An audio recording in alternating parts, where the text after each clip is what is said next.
வணிக சிலிண்டர் தட்டுப்பாடு தொடர்பாக முதலமைச்சர் மு.க. ஸ்டாலின் அதிகாரிகளுடன் ஆலோசனை மேற்கொண்டு வருகிறார்.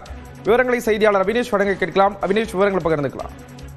தலைமைச் செயலகத்தில் தமிழ்நாடு முதலமைச்சர் மு.க. ஸ்டாலின் தலைமையில் தமிழ்நாட்டில் வணிக சிலிண்டர் தட்டுப்பாடு குறித்து முதலமைச்சர் உயர் அதிகாரிகளோடு ஆலோசனை மேற்கொண்டு வருகிறார். குறிப்பாக தமிழ்நாட்டில் வணிக சிலிண்டர் தட்டுப்பாடு, பெட்ரோல் டீசல் பாதிப்பு உள்ளிட்டவை குறித்து இந்த கூட்டம் என்பது விரிவாக ஆலோசிக்கப்பட்டு வருகிறது.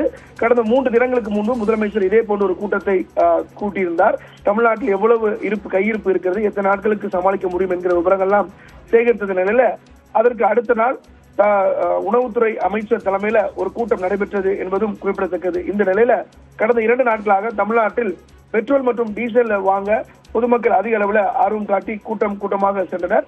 இருப்பினும் தமிழ்நாட்டில் போதுமான அளவிற்கு சுமார் 7000 பங்குகள்ல இருப்பு இருப்பதாகவும் இருந்த நிலையில இவற்றெல்லாம் குறித்து தற்போது முதலமைச்சர் மு.க. ஸ்டாலின் தமிழ்நாடு அரசுடைய உயர் அதிகாரிகளோடு தற்போது ஆலோசனை மேற்கொண்டு வருகிறார். இந்த கூட்டத்தில் தலைமைச் செயலாளர், அதே போல உள்துறை செயலாளர், அதே போல உணவு மற்றும் நுகர்பொருள்துறை செயலாளர், அதே போல டான்ஜெட்கோ சேர்மேன் உள்ளிட்ட அரசு உயர் அதிகாரிகள் இந்த கூட்டத்தில் கலந்து கொண்டிருக்கிறாங்க.